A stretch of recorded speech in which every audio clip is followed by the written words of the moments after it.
Prosonic experience the finest UPVC windows and doors. 77997 79088. Kerala nurse Nimishapriya issue అందరికీ తెలిసిందే. యమన్ దేశంలో ఆమె చాలా ఇబ్బందికర పరిస్థితుల్లో ఉన్నారు. తర్వాత అరెస్ట్ అయి ఉన్నారు, జైల్లో ఉన్నారు. ఆమెను కాపాడాలి, త్వరలోనే ఆమెకు ఉరిశిక్ష పడుతుందని ఆమెను కాపాడేందుకు మన దేశ ప్రజలు కావచ్చు, మన దేశానికి సంబంధించినటువంటి అధినేతలు కావచ్చు, అందరూ కూడా ఎంతో ప్రయత్నం చేశారు. మొత్తానికి తాత్కాలికంగా ఆమె ఉరిశిక్ష వాయిదా పడిన సంగతి తెలిసిందే. ఇప్పుడేంటంటే తాజాగా ఆమెకు ఉరిశిక్ష రద్దయిపోయిందని చెప్పేసి న్యూస్ స్ప్రెడ్ అవుతోంది. అసలు ఇందులో నిజమెంత? ఈ కేసుకు సంబంధించినటువంటి అన్ని వివరాలు మనకు అందించేందుకు Saudi Arabia Telugu association founder president అయినటువంటి మల్లేశం విశ్వనాథన్ గారు ప్రస్తుతం మనతో ఒమన్ అలాగే సౌదీ దగ్గరలో ఉన్నటువంటి ఒక ప్రాంతం నుంచి అందుబాటులో ఉన్నారు లైవ్ కాల్లో. ఆయనతో మాట్లాడి అన్ని వివరాలు తెలుసుకుందాం. నమస్తే అండి విశ్వనాథన్ గారు. నమస్తే అమ్మ నిరుపమ గారు. ఏం జరుగుతుందండి? ఎందుకంటే ఇప్పుడు ఈరోజు మాకు అంతా మొత్తం సోషల్ మీడియాలో అంతా ఈమె గురించే న్యూస్ వస్తుంది. ఏమనంటే నిమిషప్రియకు ఉరిశిక్షని రద్దు చేసేశారు పూర్తిగా అని చెప్పేసి న్యూస్ వస్తూ ఉంది. కానీ అందులో నిజమెంత అబద్ధం ఎంతో అర్థం కావట్లేదు. అలాగే అసలు ఇన్ని రోజులు డిలే అవ్వడానికి కూడా కారణం ఏంటో చెప్పగలిగితే మీరు ప్లీజ్. సుమన్ టీవీ ప్రేక్షకులందరికీ నమస్కారం. నా పేరు Mallesh, founder and president SATA.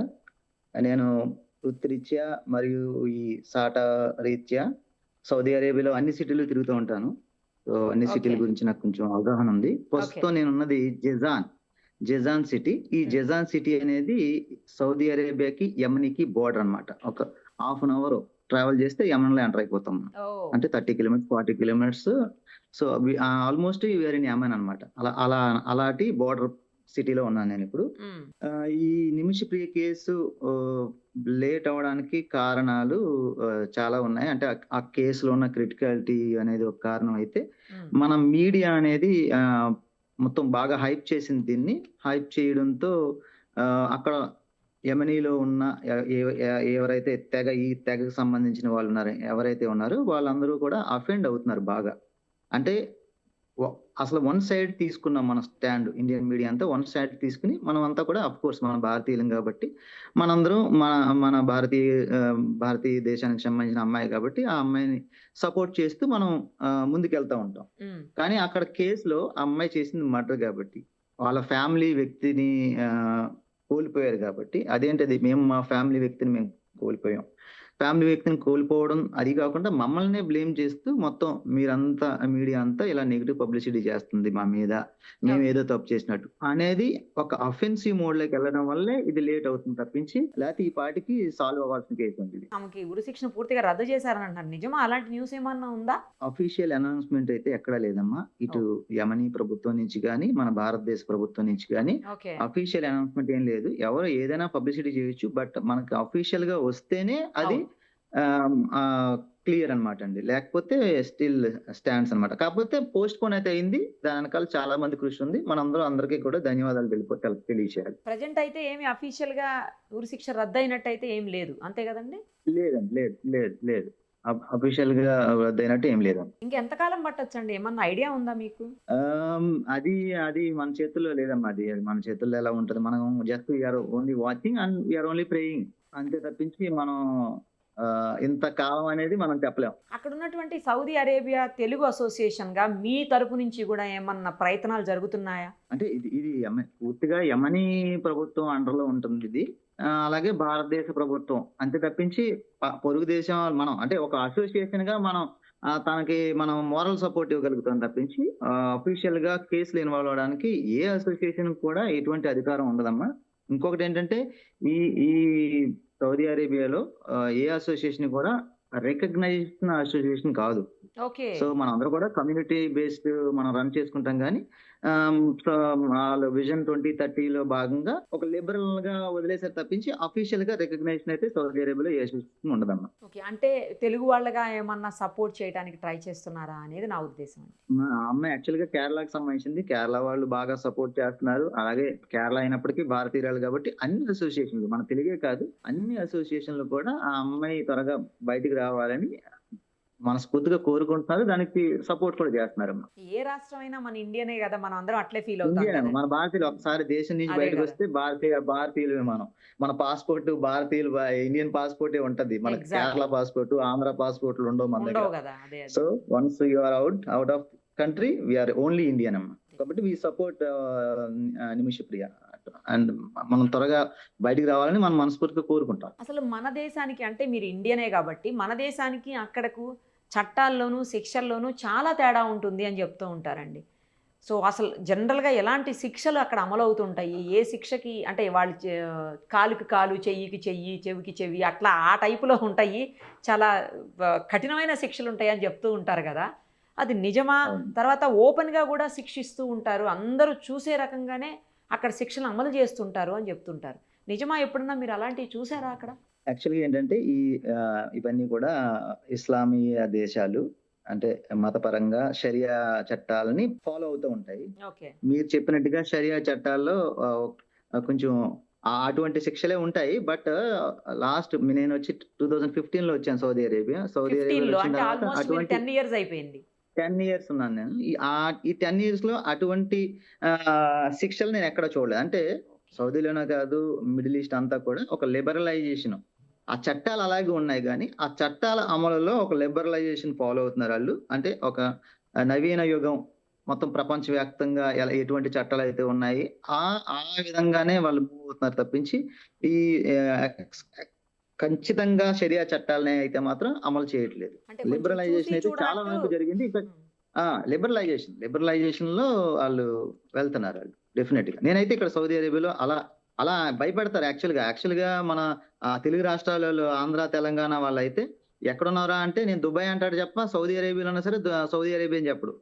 అటువంటి పరిస్థితి ఉండేది. ఇప్పుడు మీరు చూడండి, తెలుగు వాళ్ళు ఎక్కడున్నారంటే దుబాయ్ అంటాడు. అవును, అఫ్ దుబాయ్ కోర్స్ అంటారు. మన కామన్ గా దుబాయ్ అనే పదాన్నే వాడతారు. అవును, దుబాయ్ అనే పదాన్ని వాడతారు తప్ప యాక్చువల్ గా ఉన్న కంట్రీ పేరు చెప్పరు వాళ్ళు. అవును. బట్ సౌదీ అరేబియా అనేది ప్రపంచవ్యాప్తంగా భారతీయులు ఉన్న అత్యధికంగా భారతీయులు ఉన్న 3వ దేశం.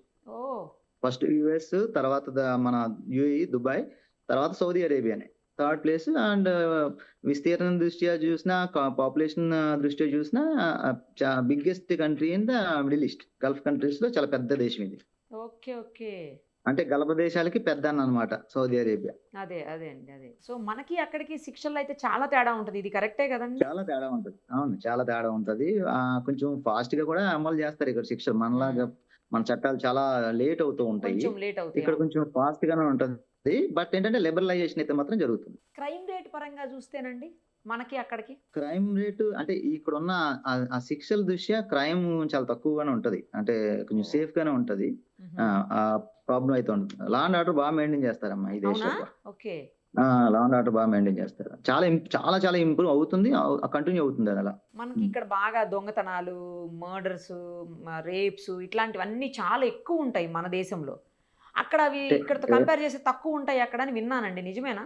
తక్కువ ఎక్కువ అనేది మనం ఏదైనా కంపారిజన్ చేసినప్పుడు యాపిల్ టు యాపిల్ లేకపోతే ఆరెంజ్ టు ఆరెంజ్ అంటారు కదా, అలాగా మన దేశం యొక్క population 1.4, 1.5 billion, highest populated country in the world. Correct.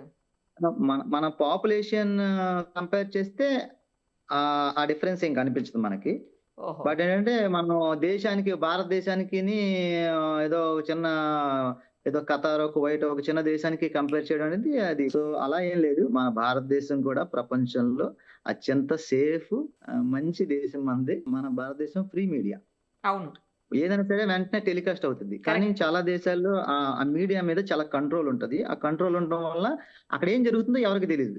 ఏం జరుగుతుందో ఎవరికి తెలియకపోవడం, ఆంక్షల వల్ల ఏం జరుగుతుందో ఎవరికి తెలియకపోవడం వల్ల మనం అనుకుంటాం ఏమీ లేదనుకుంటాం. కానీ అక్కడ లోపలికి వెళ్ళి చూస్తే తెలుస్తుంది అక్కడ ఏం జరుగుతుంది అనేది. చాలా మంచి దేశం మనది, మనకు తెలుస్తుంది కదా. మేము ఒకసారి దేశం బయట వస్తేనే దేశం విలువ తెలుస్తుంది. అమ్మ దగ్గర నుంచి అమ్మ నుంచి దూరంగా వెళ్తేనే అమ్మ సంగతి తెలుస్తుంది అన్నట్టు, అమ్మ విలువ తెలుస్తుంది అన్నట్టు మన భారతదేశం, భారత మాత ఎట్టి పరిస్థితుల్లో మనం మంచి దేశం అమ్మ మనది. అలా కంపేర్ చేయాల్సిన పని లేదు మనకి. కాకపోతే ఏంటంటే శిక్షల పరంగా చూసినప్పుడు కఠినంగా ఉంటాయి కాబట్టి కొంచెం క్రైమ్ రేట్ అనేది ఆ జాగ్రత్తలో వాళ్ళు ఉంటారేమో. ఉంటారు. అంటే ముఖ్యంగా మనం బయట దేశాల నుంచి వచ్చిన వాళ్ళు జాగ్రత్తగా ఉంటారు. ఎందుకంటే మనం ఎక్స్పర్ట్స్ ఇక్కడ, మైగ్రెంట్స్. సో మనకి ఆటోమేటిక్ గా ఫర్ ఎగ్జాంపుల్ మీ ఊర్లో మీకున్నంత ఫ్రీడమ్ మీరు పొరుగురు వెళ్తే ఉండదు. అలాంటిది రాష్ట్రం కాదు, దేశం దాటి బయటకు వచ్చాం. అది కూడా వేరే వేరే చట్టాల్లో ఉన్న దేశానికి వచ్చాం మనం. డెఫినెట్ గా మన జాగ్రత్తలు మనం ఉంటాం. ఆ ఫీర్ అయితే మనకు ఉంటది. ఆ ఫీర్ వల్లే క్రైమ్ రేట్ కొంచెం తగ్గుతుంది. ఫియర్ అదే. అంటే లోకల్ వాళ్ళు మన మీద ఏమన్నా అట్లా చేయటం కానీ అంటే ఆ, వాళ్ళ అది ఆధిపత్యం చూపించేదానికి. ఆధిపత్యం అనేది లోకల్ నాన్ లోకల్ ఆధిపత్యం అనేది ప్రపంచంలో ఎవరో తీయలేని సబ్జెక్ట్ అది. ఎక్కడికి అది వెళ్ళినా నిజమేలేండి. లోకల్ నాన్ లోకల్ ఎక్కడికి ఉంటది. వెళ్ళినా ఇప్పుడు ఉంటుంది లోకల్ చూడండి నాన్ లోకల్. మన మన ట్రంప్ ఏమంటున్నాడు, మేక్ అమెరికా గ్రేట్ అవును. అగైన్ అంటున్నాడు. అవును. లోకల్ వాళ్ళకి జాబ్స్ ఇవ్వాలి అంటున్నాడు. అలాగే ప్రతి దేశం చేస్తుందండి. మన భారత ప్రభుత్వం కూడా 2015లో నరేంద్ర మోడీ గారి ప్రభుత్వం వచ్చిన కాడి నుంచి జాతీయవాదాన్ని చాలా విస్తృత స్థాయిలో అవును. ముందుకు తీసుకెళ్లాడు ఆయన. అవును. సో అప్పుడు అది చాలా మంది అఫెండ్ గా ఫీల్ అయ్యారు. కానీ ఇప్పుడు రియలైజ్ అవుతున్నారు. ఎలాగంటే ప్రతి దేశం అది ఫాలో అవుతుంది ఇప్పుడు. మేక్ అమెరికా గ్రేట్ అగైన్ అని ట్రంప్ ఎందుకు అంటున్నాడు అంటే నేషనలిజం. అలాగే ఇప్పుడు ఇక్కడ ఉన్న మిడిల్ ఈస్ట్ గల్ఫ్ కంట్రీస్ లో కూడా లోకలైజేషన్ అనేది చాలా విస్తృతంగా జరుగుతుంది. ఏ కంట్రీ అయినా సరే, ఖతరైజేషన్ లేకపోతే సౌదైజేషన్, ఇలా ఓమనైజేషన్, ఏ కంట్రీ అయినా సరే లోకల్స్ కి first priority. There is nothing wrong అమ్మ. ఎందుకంటే అంతే, మన అంతే సొంత అండి. బిడ్డలను మనం చూసుకున్న తర్వాతే మనం పొరిగింటోడికి సహాయపడాలి. కరెక్ట్. సో ఈ జాతీయవాదం అనేది అది కంటిన్యూ అయ్యింది, పెరుగుతుంది తప్ప అదేం తగ్గదండి. అది ఫైనల్ అల్టిమేట్ అది మనకి. రైట్ అండి, చాలా విషయాలు చెప్పారు.